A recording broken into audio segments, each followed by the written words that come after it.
एक शादी समारोह में लड़की की विदाई का वक्त हो चुका होता है, उसकी विदाई करने की तैयारी हो रही होती, तभी वहां पर कुछ किन्नर लोग पहुंच जाते हैं।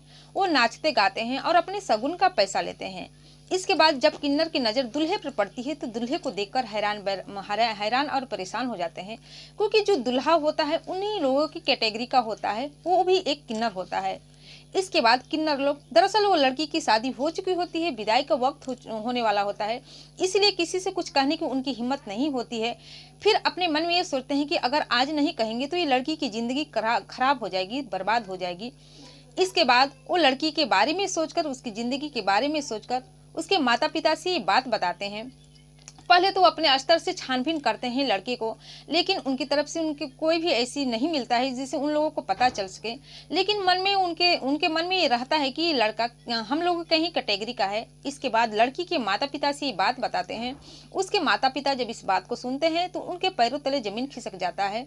इसके बाद किन्नर लोग कहते हैं कि पहले आप लोग अपने स्तर से अच्छी तरह से जाँच पड़ताल कर लीजिए, क्योंकि आगे जाकर इसी के लिए कुछ गड़बड़ ना हो जाए, कुछ ऐसा कांड ना हो जाए।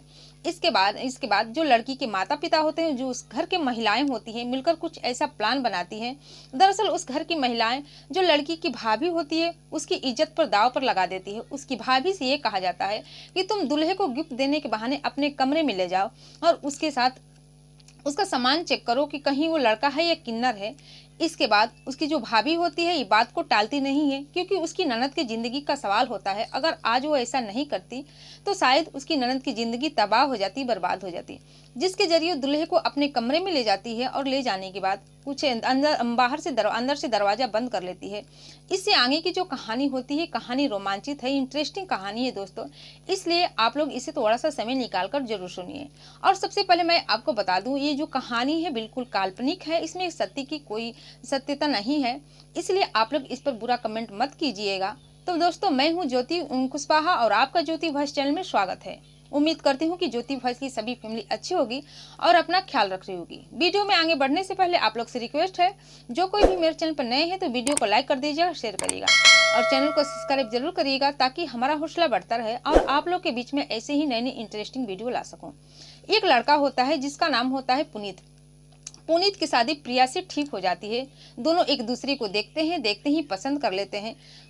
शादी की डेट भी फिक्स कर दी जाती है और शादी भी नज़दीक हो जाता है। जिस दिन शादी रहता है धूमधाम से दोनों की शादी होती है और जब दोनों की शादी हो जाती है तो सुबह का वक्त होता है, विदाई का वक्त होता है। तभी उसी गांव में से कुछ किन्नर लोग आ रहे थे। जैसे कि आप लोग को तो पता होगा कि जहाँ कहीं भी कोई बच्चे होते हैं, लड़के या लड़कियाँ, कुछ भी छोटा बच्चा जन्म लेता है, वहाँ पर किन्नर पहुँच जाते हैं, नाचते गाते हैं, अपना शगुन लेते हैं। उसी तरह से किन्नर लोग किसी के घर से नाच गाकर आ रहे थे। तभी देखते हैं कि यहाँ पर शादी चल रहा है, विदाई का वक्त हो रहा है। फिर किन्नर लोग वहीं पर उतर जाते हैं और शादी समारोह में अंदर चले जाते हैं। अंदर जाने के बाद वो नाचने गाने लगते हैं। इसके बाद शगुन का पैसा लेते हैं, सभी लोग अपना शगुन का पैसा देते हैं और जो किन्नर लोग रहते हैं वो जानते हैं कि लड़की के या लड़की के माता पिता से ही ज़्यादा पैसा मिलेगा, क्योंकि बाकी जो लोग हैं थोड़ा बहुत पैसा दे के हटा देंगे, लेकिन माता पिता जो है बहुत सारे पैसे देंगे। इसके बाद लड़के के पिताजी के पास जाते हैं शगुन लेने के लिए। जब लड़के के पिता और दुल्हा शगुन देने के लिए किन्नर को आते हैं तो किन्नर लोग दुल्हे को देखकर हक्का बक्का रह जाते हैं, हैरान परेशान हो जाते हैं। वो देखकर उसकी चाल चलन को समझ जाते हैं कि एक नॉर्मल लड़का नहीं है, बल्कि ये एक किन्नर है, ये तो हम लोग का ही कैटेगरी का है। इसके बाद वो किसी से बात को बताते नहीं है। और जब वो लड़का दुल्हा इन लोगों को शगुन दे रहा था तो उसी में से एक किन्नर होती है जिसका नाम सुमन होता है। वो कहती है कि क्या हीरो, तुमने तो शादी कर ली, लेकिन आगे की जिंदगी कैसे काटोगे। इस पर लड़के के दूल्हे के जो पिताजी रहते हैं कहते हैं कि कैसे कटेगा, क्यों नहीं काटेगा, आगे की जिंदगी मेरा बेटा अच्छे तरीके से काटेगा। इस पर किन्नर कहती है कि ये कैसे आगे की जिंदगी चलाएगा, क्योंकि ये तो मर्द है ही नहीं, ये तो नामर्द है। इस पर जो लड़के के पिताजी रहते हैं उनको समझ में आ जाती है कि जरूर ये लोग मेरे बेटे को जान चुके हैं कि एक किन्नर है। इस पर तुरंत वो 1000 रुपये निकालते हैं और किन्नर को देकर कहते हैं कि तुम लोग यहाँ से चले जाओ और मेरे बेटे को आशीर्वाद दो, कि इसकी ज़िंदगी अच्छे तरीके से बीते, सुखमय ज़िंदगी जिए। इसके बाद जो किन्नर होते हैं पैसा तो ले लेते हैं, लेकिन अपना मुँह बंद रखना नहीं चाहते हैं, क्योंकि वहाँ पर एक लड़की की इज्जत का सवाल रहता है। वो सोचते हैं कि अगर आज यहाँ पर नहीं बताया जाए तो शायद एक लड़की की ज़िंदगी खराब हो जाती है, बर्बाद हो जाती है। उनके अंदर भी इंसानियत भरी हुई थी। इसके बाद वो लड़की के पास जाते हैं जहाँ पर वो दूल्हा टेंट लगा रहता है, दूल्हा बैठा रहता है, उसके आसपास घूमने लगते हैं, हंसी मजाक करने लगते हैं, दूल्हे को अलग अलग जगहों पर टच करने लगते हैं, उसकी जेब को टोटलने लगते हैं।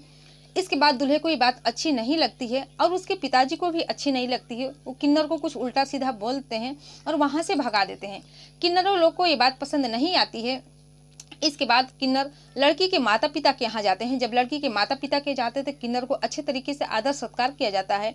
वो नाचते गाते हैं, लेकिन जो किन्नर होते हैं लड़की के माँ से कहते हैं कि क्या आप लोग को ये जो शादी हुई है क्या लड़का लड़की की मर्जी से हुई है, क्या अरेंज मैरिज है या लव मैरिज है। इस पर लड़की की माँ बताती है कि नहीं, ये शादी तो अरेंज ही मैरिज है, दोनों लड़का लड़की पसंद किए हैं और हम लोग के पसंद से ही शादी हो रही है। इसके बाद किन्नर कहते हैं कि क्या जिस लड़के से आपकी बेटी की शादी हुई उसके बारे में आप लोग जानते हैं। दरअसल जो वो लड़का है वो लड़का नहीं है, बल्कि हम लोग का ही कैटेगरी का है, हम लोगों के का ही जाति का है। दरअसल वो एक किन्नर है। उसके चाल चलन, उसके नान नेक्स्ट सब, उसके आवाज़ को देखने में पता चल जा रहा है कि वो एक लड़का नहीं बल्कि एक किन्नर है। जब ये बात दूल्हे की जो माँ होती लड़की की जो माँ होती है, प्रिया की माँ सुनती है तो हैरान हो जाती है, हक्का बक्का आ जाती है। सभी जो स्त्रियाँ होती है खुसर खुसर करने लगती है। तभी उन्हीं में से एक महिला कहती है कि मुझे तो पहले से ही शक था, क्योंकि इस दूल्हे को देखकर ही पता लग जा रहा है कि इसके थोड़ा बहुत जो आदत है वो किन्नरों जैसा है। इसके बाद उसके जो किन्नर कहते हैं कि पहले आप लोग अपने तरीके से अपने स्तर से जांच पड़ताल कर लीजिए ताकि आगे कोई दिक्कत ना महसूस हो। इसके बाद जो घर की महिलाएं होती है एक प्लान बनाती है और उसी प्लान के तहत उस लड़की की भाभी से कहा जाता है कि तुम दूल्हे को अपने रूम में ले जाओ और गिफ्ट देने के बहाने उसके सामान को चेक करो कि कहीं वो पता लग सके कि किन्नर है या ये लड़का है। इसके बाद उसकी जो भाभी होती है ये काम करने के लिए तैयार हो जाती है, क्योंकि उसकी ननद की ज़िंदगी का सवाल होता है। अगर आज वो ऐसा नहीं करेगी तो बाद में बहुत सारी दिक्कतें का सामना करना पड़ सकेगा। इसके बाद जो किन्नर होते हैं कहते हैं कि सही बात है, आप लोग पहले जांच पड़ताल कर लीजिए, क्योंकि जो पहले आपके यहाँ जो लड़की अभी है ये सुरक्षित है। अगर एक बार ये आपके घर से चली गई तो आगे इसका कोई हाथ नहीं थामेगा, इसकी ज़िंदगी तबाह हो जाएगी, बर्बाद हो जाएगी। इसलिए आप लोग यहीं पर चेक कर लीजिए कि जो लड़का है, जो दूल्हा है किन्नर है, एक लड़का है। इसके बाद जो उसकी भाभी होती है दूल्हे को एक कमरे में लेके जाती है और वहाँ पर गिफ्ट देने के बहाने अपना दरवाज़ा बंद कर लेती है और दूल्हे को अलग अलग जगहों पर टच करने लगती है। इसके बाद दूल्हा कहते हैं कि ये भाभी ये आप क्या कर रही हैं। इस पर जो प्रिया की भाभी होती है कहती है कि हमारे यहाँ यही रिवाज है कि गिफ्ट दिया जाए और इसी तरह से गिफ्ट दिया जाता है और ऐसे ही टच किया जाता है। आपको जो करना है कर लीजिए, आज पूरी की पूरी तरह से छूट है। इस पर जो दूल्हा होता है बिल्कुल तैयार नहीं होता है, ना नुकुर करता है। उसकी भाभी अपनी तरह से हर कोशिश करती है, लेकिन दूल्हा इस काम को करने के लिए तैयार ही नहीं होता है। जबकि कोई और दूल्हा होता तो जो करना चाहता वो तुरंत कर लेता। और बाहर जो स्त्रियां होती है ये सोचकर खड़ी होती है कि आगे क्या होने वाला है, अंदर से जो बात आएगी आखिर जो निकलकर उसकी भाभी आएगी क्या बताएगी, वो इंतजार कर रही होती है। इसके बाद जो प्रिया की भाभी होती है लाइट बंद कर देती है, लेकिन उसको कहीं से भी कुछ ऐसा एहसास नहीं होता है कि ये एक लड़का है। वो इसके बाद वो लाइट जलाती है और दूल्हे से पूछने लगती है कि सच सच बताओ तुम एक लड़का हो या किन्नर हो। इसके बाद वो कुछ बोलता नहीं है। इसके बाद जो प्रिया की भाभी रहती है बहुत ज़्यादा दबाव डालती है। इस पर दूल्हा रोने लगता है और कहता है कि इसमें मेरी कोई गलती नहीं है, मेरे पिताजी ने मेरी शादी जानबूझकर कराई है। दरअसल मेरी पहले भी शादी हो चुकी थी, लेकिन इसी वजह से मेरी जो दुल्हन थी, मेरी पत्नी थी, मुझे छोड़कर भाग गई और मेरे पिताजी दहेज की लालच में दूसरी शादी कराए हैं। मैंने बहुत बार माना किया लेकिन मेरी बात नहीं मानी। इस पर जो उसकी भाभी होती है तुरंत दरवाजा खोलती है। दरवाजा खोलने के बाद रोती हुई अपनी ननद के पास जाती है, जो कि ननद दुल्हन के रूप में बैठी थी, विदाई का इंतजार कर रही थी। उसको पकड़कर रोने लगती है। उसको पकड़कर जब रोने लगती है, जो घर की सभी महिलाओं होती उसको बताया जाता है कि सचमुच एक किन्नर है, क्योंकि अपने मुंह से ही तुरंत खुद लड़का बताया है कि वो एक लड़का नहीं है बल्कि एक किन्नर है, किन्नर जाति का है। इस पर जो घर के जो मेन मुखिया होते हैं उनको इस पूरी बात बताए जाते हैं, जिसने शादी करवाई थी, जो लड़की के पिताजी होते हैं, उसके फूफा जी होते हैं। सब लोगों के एक जगह इकट्ठा किया जाता है। उसी जगह पर पंचायत बैठाया जाता है और जब पंचायत बैठाया जाता है तो पंचायत में बताया जाता है। जो पंच होते हैं, जो पंचायत के मेन मुखिया होते हैं, वो बताते हैं कि जो लड़के के पिताजी हैं वो गलती की हैं, उन्होंने जानबूझकर जानते हुए अपनी बेटी की शादी की है। इसके बाद उस पर जुर्माना लगाया जाता है कि शादी में जितना भी खर्चा हुआ कम से कम 2 लाख रुपए लड़की वालों को देंगे, और जो सामान है, जो लड़की की तरफ से सामान है, वो सब वापस लिया जाएगा। इस पर दूल्हे के जो पिताजी होते हैं पूरे 2 लाख रुपए लड़की वालों को देते हैं, और फिर दूल्हा और उसके पिताजी अपने सब जितने भी उसके रिश्तेदार होते हैं उसको लेकर अपने घर आ जाते हैं, और जो सामान दिए रहते हैं लड़की वालों को वापस कर दिया जाता है।